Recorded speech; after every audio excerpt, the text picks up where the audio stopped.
Hi friends, welcome to சகோ channel. இன்றைக்கி நம்ம சேனலில் ஒரு அருமையான குக்கரில் செய்யக்கூடிய மட்டன் பிரியாணி தாங்க பார்க்க போகிறோம்.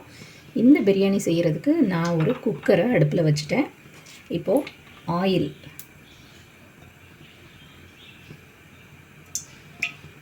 ஒரு 50 ml ஆயில் சேர்த்துக்கோங்க. மட்டன் பிரியாணிக்கு எண்ணெய் ரொம்ப ஊற்ற வேண்டியது இல்லைங்க. நான் இன்றைக்கி கோல்டு வின்னர் ரீஃபைண்ட் ஆயில் தான் ஊற்றியிருக்கேன். இது ஒரு 50 மில்லி இருக்கும். ஆயில் சூடாகிற வரைக்கும் வெயிட் பண்ணுவோம். இப்போது ஆயில் நல்லா ஹீட் ஆகிடுச்சுங்க. இப்போது உள்ளே என்ன சேர்க்க போகிறோன்னு பார்க்கலாமா? கொஞ்சமாக பட்டை, ஒரு நட்சத்திர பூன்னு சொல்லுவாங்க, ஸ்டார் அனீஸ்ன்னு சொல்லி, கிராம்பு 4 ஏலக்காய், 4 முந்திரி பருப்பு. இது போடனா போட்டுக்கோங்க, இல்லைன்னா விட்டுடலாம். எங்கள் வீட்டில் எங்கள் பிள்ளைகளுக்கெல்லாம் ரொம்ப பிடிக்கும். ஒரு குட்டி மராத்தி மொக்கு, ஒரு சின்ன ஜாவித்ரி பீஸு, ஒரு பெரிய பிரியாணி இலையை சின்னதாக பிச்சு வச்சுருக்கேன். கொஞ்சமாக சோம்பு விருப்பப்பட்டால் போடலாம், இல்லைனா நீங்கள் ஸ்கிப் பண்ணிக்கலாம். இப்போ இந்த இன்க்ரீடியன்ட்ஸ் எல்லாத்தையும் உள்ளே போட போகிறோம்.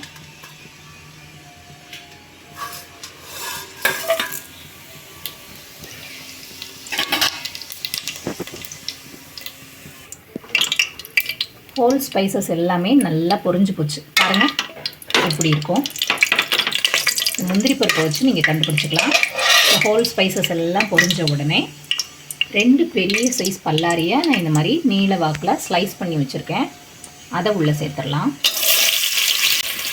3 பச்சை மிளகாய் 2 ஸ்லிப் பண்ணி வச்சுருக்கேன்.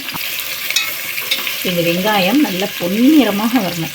கோல்டன் கலரில் வர்ற அளவுக்கு பொறுமையாக ஸ்லோலே வச்சு மெதுவாக வதக்கணும். அதுதாங்க பிரியாணிக்கே டேஸ்ட்டு. இந்த வெங்காயத்தில் கொஞ்சமாக சால்ட் சேர்த்துட்டிங்கன்னா சீக்கிரமாக வதங்கிடும்.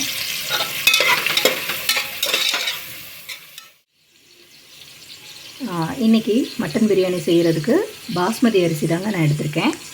பாஸ்மதி அரிசி இந்த டம்ளரில் 3.5 டம்ளர் எடுத்திருக்கேன். அதாவது கிராமில் சொல்லணும்னா கரெக்டாக 700 கிராம்.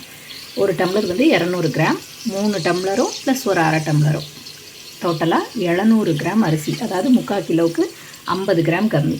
இதை நல்லா வாஷ் பண்ணிவிட்டு தண்ணியில் இப்போ ஊற வச்சோன்னா பிரியாணி செய்கிறதுக்கு கரெக்டாக இருக்கும். ஸோ நான் இதை வாஷ் பண்ணி ஊற வச்சுட்டு வந்துடுறேன். வெயிட் பண்ணுங்கள். கிட்டத்தட்ட 3 நிமிஷமாக ஃப்ரை பண்ணிகிட்ருக்கேங்க. இன்னும் நல்லா ப்ரௌன் கலரில் வரணும். அப்போ தான் பிரியாணி டேஸ்ட்டாக இருக்கும். ஸோ இன்னும் கொஞ்சம் நேரம் வதக்குவோம். வெயிட் பண்ணுங்கள். பாருங்கள், வெங்காயம் இந்த அளவுக்கு வதங்கணும். இன்னும் கூட ஒரு 2 நிமிஷம் வதங்கினா கரெக்டாக இருக்கும்.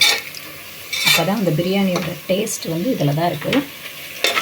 இப்போது நம்ம ஃப்ரெஷ்ஷாக அரைச்ச இஞ்சி பூண்டு பேஸ்ட்டு ஒரு ஸ்பூன் சேர்த்துக்கலாம். இஞ்சி பூண்டு பேஸ்ட்டை நல்லா பச்சை வாசனை போகிற அளவுக்கு வதக்கணும்.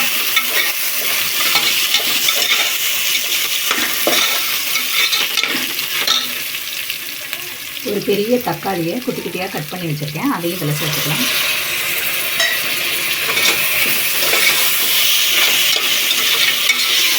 வெங்காயம் தக்காளியை நல்லா பேஸ்ட் ஆகிற அளவுக்கு வதக்கணும். இதுக்கு வேணால் நம்ம கொஞ்சமாக உப்பு சேர்த்துக்கலாம். உப்பு சேர்த்துக்கும்போது சீக்கிரமாக வதங்கும்.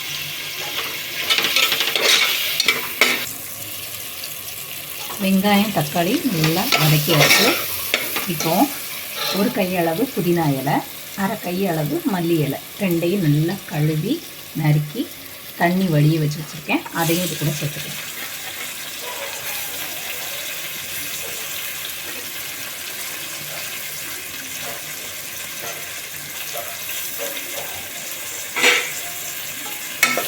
இதை நல்லா டேஸ்ட் ஆகிற அளவுக்கு வதக்கணும். பிரியாணி பொறுத்த வரைக்கும் எல்லாமே ரொம்ப பொறுமையாக செய்யணுங்க. இன்னொன்னா வதங்கணும். அப்போ தான் அந்த ஃப்ளேவர், அந்த வாசனை எல்லாமே அதில் இறங்கிருக்கும். இதுக்கு இன்னும் கொஞ்சம் நேரம் வதங்கினா நல்லது தான். இதை நல்லா வதங்கின பிறகு நம்ம மசாலா போட்டுட்டு தயிர் சேர்த்துக்கலாம். இன்னும் ஒரு 1 நிமிஷம் பொறுங்க.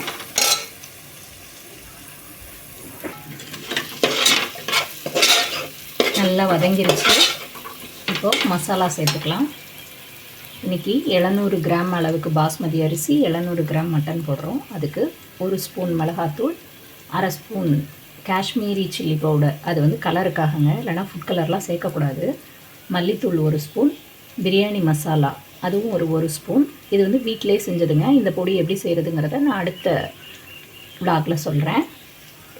1/4 ஸ்பூன் மஞ்சள் தூள், சீரகத்தூள் 1/2 ஸ்பூன், மிளகுத்தூள் 1/4 ஸ்பூன், இவ்வளோதாங்க. இதை எல்லாத்தையும் இதில் சேர்த்துடலாம்.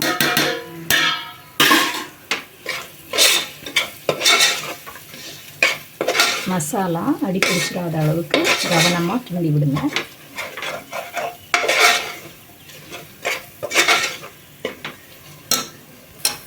இந்த மசாலாவில் ஒரு 50 கிராம் அளவுக்கு தயிர், கட்டி தயிராக சேர்த்துக்கிறேன். ஸோ தயிர் சேர்த்து மசாலாவை நல்லா வதக்கிட்டாச்சு. இப்போது 700 கிராம் மட்டனை தண்ணியில் உப்பு, மஞ்சத்தூள், மிளகாத்தூள் எல்லாம் போட்டு 7 விசில் வேக வச்சு எடுத்து வச்சுருக்கேன். உங்களுக்கு எத்தனை விசில் தேவையோ வேகிற அளவுக்கு அவிச்சு எடுத்து வச்சுக்கோங்க. அந்த மட்டனை இதில் சேர்க்க போகிறேன். மட்டன் வேக வச்ச தண்ணியை தனியாக எடுத்து வச்சுருக்கேன், ஏன்னா அதில் தான் நான் பிரியாணி செய்ய போகிறேன்.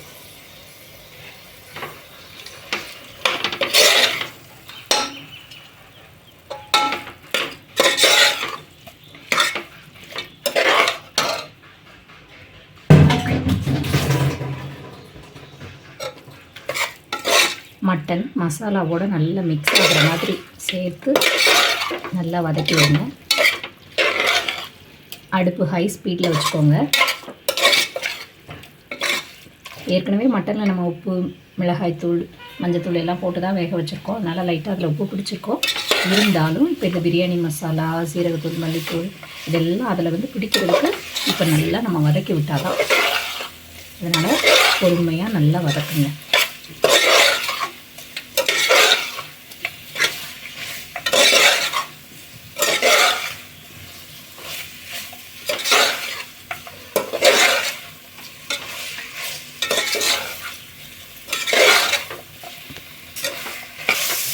மட்டன் நல்லா மசாலாவில் வதங்கிருச்சுங்க. கிட்டத்தட்ட 2 நிமிஷம் கைவிடாமல் வதக்கியிருக்கேன். இவ்வளோ நேரம் வதக்கினா போதும். இப்போது என்ன செய்ய போகிறோம்னா, மட்டன் வேக வச்ச தண்ணி இருக்கு பாருங்கள். இந்த மட்டன் வேக வச்ச தண்ணியை நான் அதில் அளந்து ஊற்ற போகிறேன். 1 கப்புக்கு 1.5 கப் தண்ணி, இதுதாங்க ரேஷியோ. இந்த டம்ளரில் தாங்க நான் அரிசி எடுத்தேன். இதில் கரெக்டாக 3.5 டம்ளர் அரிசி எடுத்தேன். அதனால் இப்போது இதில் ஒரு 6 டம்ளர் அளவுக்கு தண்ணி ஊற்ற போகிறேன். அதுக்கு மட்டன் வேக வச்ச தண்ணியும் மீதி சாதாரண பச்சை தண்ணியும் கலந்து ஊற்ற போகிறேன்.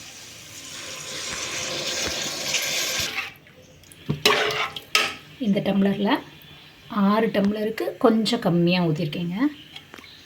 ஸோ தண்ணி சேர்த்தாச்சு. நல்லா மிக்ஸ் பண்ணி விட்டுட்டு 1/2 எலுமிச்சம்பழத்தை இதில் பிழிஞ்சு விட போகிறேன்.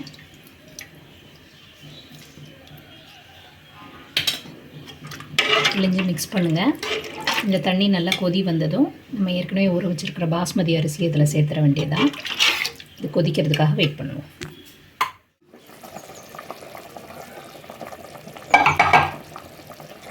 தண்ணி நல்லா கொதிச்சிருச்சு. இப்போ மட்டன் பிரியாணி பண்ணுறதுக்கு எடுத்து வச்சுருக்க 700 கிராம் அரிசி ஒரு 1/2 மணி நேரம் ஊறி இருக்கும். 20லேருந்து 30 நிமிஷம் வரைக்கும். அதை இதுக்குள்ளே சேர்த்துடலாம்.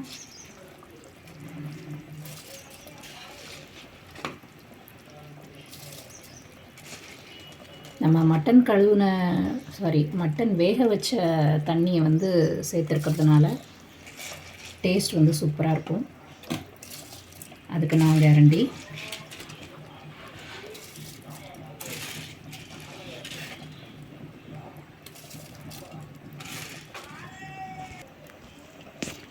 அரிசியை உள்ளே சேர்த்தாச்சு.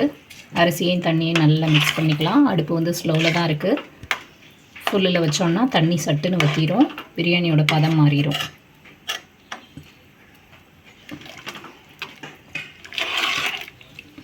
இப்போ அடுப்பை கூட்டி வச்சுக்கிறேன்.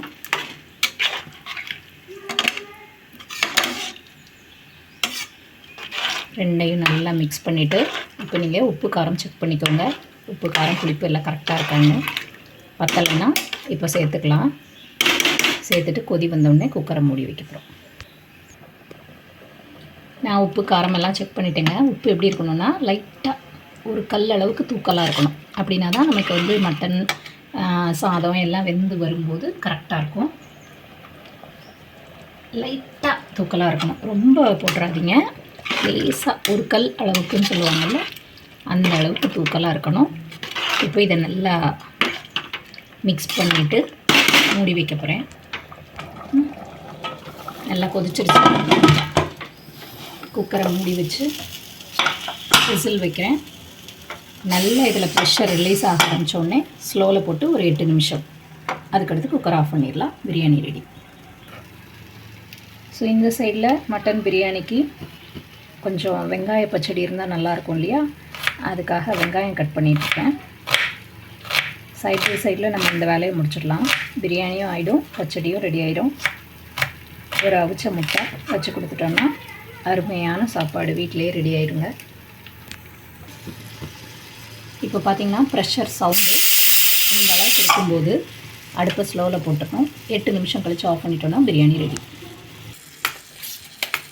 ஒரு பக்கம் ஆனியன் கட் பண்ணிட்டேன். தயிர் உப்பு எல்லாம் போட்டு பச்சடியும் ரெடி ஆகிடுச்சுங்க. இன்னும் 2 நிமிஷத்தில் அடுப்பு ஆஃப் பண்ணிடலாம். பிரியாணியும் ரெடி, சம்பலும் ரெடி ஆயிடுச்சு. மத்தியானம் இன்றைக்கி சுட சுட மட்டன் பிரியாணியும் தயிர் பச்சடியும் சாப்பிட்லாம். நீங்களும் வரீங்களா? ஓகேங்க, நம்ம அடுப்பை வந்து ஸ்லோவில் போட்டு சரியாக 8 நிமிஷம் ஆயிடுச்சு. நல்ல பிரியாணி ரெடியாக இருக்கும், வாசனை நல்லா வருதுங்க. இப்போ நம்ம அடுப்பை ஆஃப் பண்ணிடலாம்.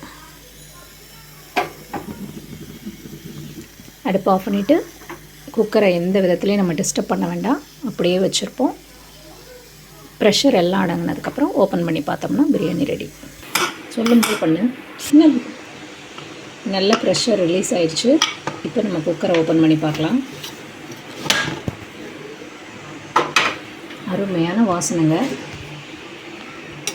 பாருங்கள், கலரே ரொம்ப அருமையாக இருக்குது.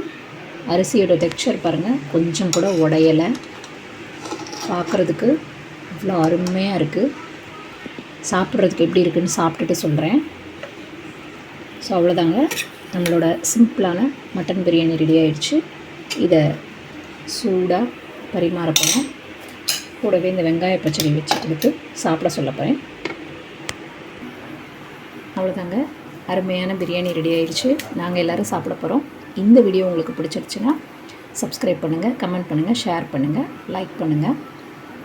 மறக்காமல் நம்ம சேனலுக்கு சப்ஸ்கிரைப் பண்ணி பக்கத்தில் இருக்க பெல்ஸ் ஐக்கானை கிளிக் பண்ணிவிடுங்க. அப்போ தான் நம்மளோட எல்லா வீடியோஸும் உங்களுக்கு வரும். Thank you, bye bye.